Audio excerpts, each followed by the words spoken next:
पिछले सत्र में कार्य कौशल्य यानी स्किल ऑफ एग्जीक्यूशन, इसका हमने परिचय दिया था। कार्य कौशल्य क्या है और क्यों इतना महत्व का है। इस सत्र में हम कार्य कौशल्य की 5 प्रक्रियाओं में से पहली 4 प्रक्रियाओं को विस्तार से बतलाएंगे, उस पर चर्चा करेंगे। वो क्या है? लक्ष्य, मार्गदर्शक, योजना और योजना का आयोजन टीम द्वारा, goal, guide, game plan and grouping. ये इन 4 चीजों पे हम आज चर्चा करेंगे। चलते हैं। शिक्षण के साथ साथ यदि हम कार्य कौशल्य को जोड़ देते हैं तो सफलता निश्चित है। और इसलिए आज का ये दूसरा सत्र जो है, इसमें हम उस सूत्र की बात करेंगे जिसको हमने कहा है G5, जो कि G5 क्या है? ये कार्य कौशल्य संभव करता है। ये G5 क्यों? क्योंकि इसमें 5 G है। वो 5 G क्या है? Goal, guide, game plan, grouping, GPS। 5 G हो गए ना। सरल भाषा में ये क्या है?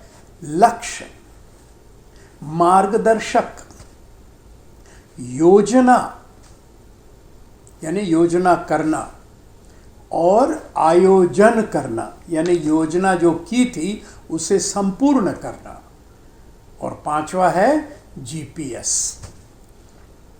इन 5 विषय पर आज हम बातचीत करने जा रहे हैं। मैं थोड़ा यहाँ दोहराता हूँ कि सरल से सरल भाषा में कार्य कौशल्य क्या है? अपने लक्ष्य को सफल करना। और उसके लिए एक चीज़ और बताऊंगा कि उसके लिए कुशलता यानी बड़े कौशल्य के साथ, स्किल के साथ, समझदारी के साथ, बुद्धि के साथ, सोच विचार के साथ, और सृजनता यानी इनोवेशन, क्रिएटिविटी, लीडरशिप, ये गुण लाने हैं। नवीकरण, अन्वेषण, नेतृत्व, अग्रसरता, इन गुणों को लाकर, उसी को मैं सृजनता कहना चाहूँगा यहाँ पर। तो कौशल्य और सृजनता, कुशलता और सृजनता, इनको जोड़कर हम क्या कर सकते हैं? कार्य कौशल्य संपादन कर सकते हैं। इसमें पहला विषय था लक्ष्य। तो लक्ष्य पर बातचीत करते हैं। लक्ष्य यानी क्या? लक्ष्य यानी तुम्हारा टारगेट क्या है, तुम्हारा ध्येय क्या है, तुम क्या प्राप्त करना चाहते हो। उदाहरण के लिए मान लो मेरा वजन है 160 पाउंड और मुझे 20 पाउंड घटाना है। तो मेरा लक्ष्य क्या होगा? मेरा लक्ष्य होगा मेरा वजन 140 पाउंड हो जाए और समय मेरा ये वजन 2 साल में कम हो जाए।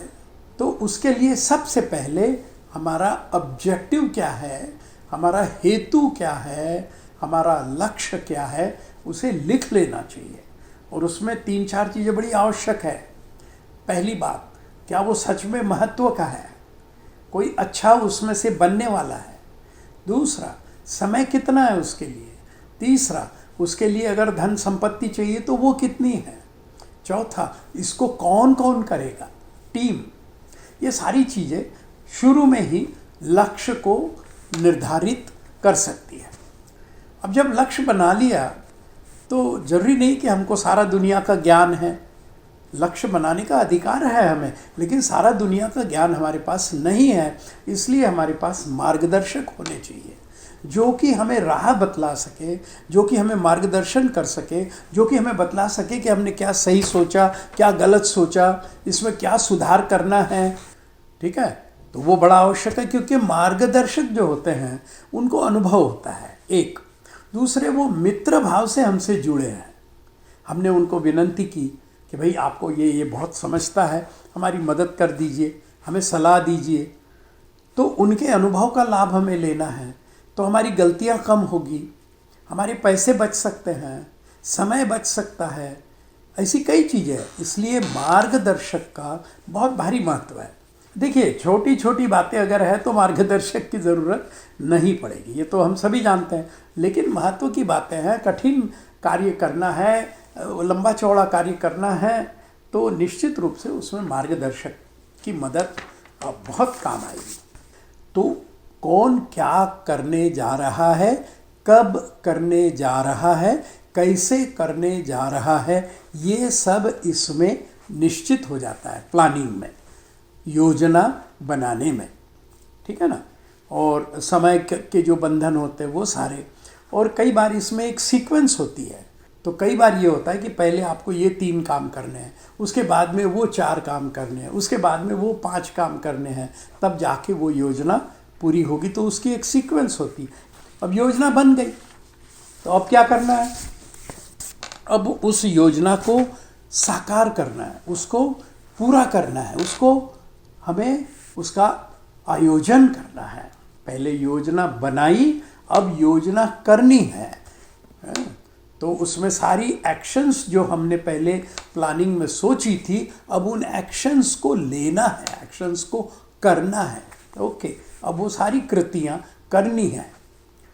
तो उसके लिए टीम चाहिए होगी, उसके लिए योग्य लोगों की एक टीम चाहिए होगी, उसके लिए मान लो और कुछ साधन चाहिए होंगे, आर्थिक साधन चाहिए होंगे या कोई भौतिक साधन चाहिए होंगे, जैसे कि कोई जगह चाहिए होगी या कुछ पैसा चाहिए होगा, धन चाहिए होगा, या कोई इक्विपमेंट चाहिए होगी, कंप्यूटर चाहिए होगा, सेलफोन चाहिए होगा।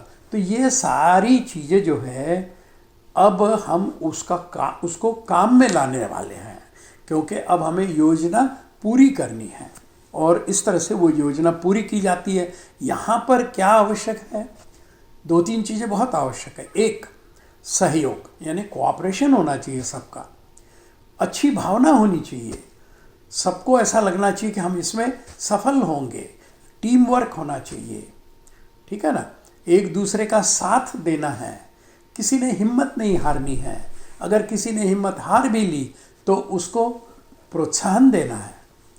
तो इस तरह से उस योजना को अब हम साकार करने में कदम आगे बढ़ा रहे हैं। समय के साथ इसको पूरा करना है और जो कुछ बजट था इसका, जो कुछ इसकी आर्थिक सीमा थी, उसके अंतर्गत इसको करना है। गलतियां नहीं करनी है, आपस में लड़ना नहीं है, सहयोग देना है और इसको पूरा करना है। हो गया, आपने लक्ष्य निर्धारित किया था, आपने उस लक्ष्य को पूरा कर दिया। कई बार क्या होता है, चढ़ाव उतार आते हैं, उसमें क्या होता है, कभी कभी हम अपना हौसला खो जाते हैं, लगता है नहीं यार हमसे नहीं होगा, है? निराशा होने लगती है, आशा निराशा, चढ़ाव उतार, कंकर पत्थर, है? ये चीज़ें उसमें आती है।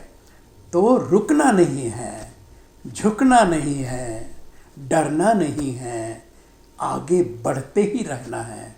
वो जीपीएस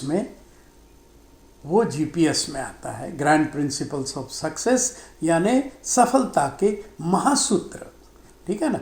तो उसको हम अगले सत्र में जीपीएस यानी सफलता के महासूत्र, ठीक है ना, उसको समझने का हम प्रयास करेंगे।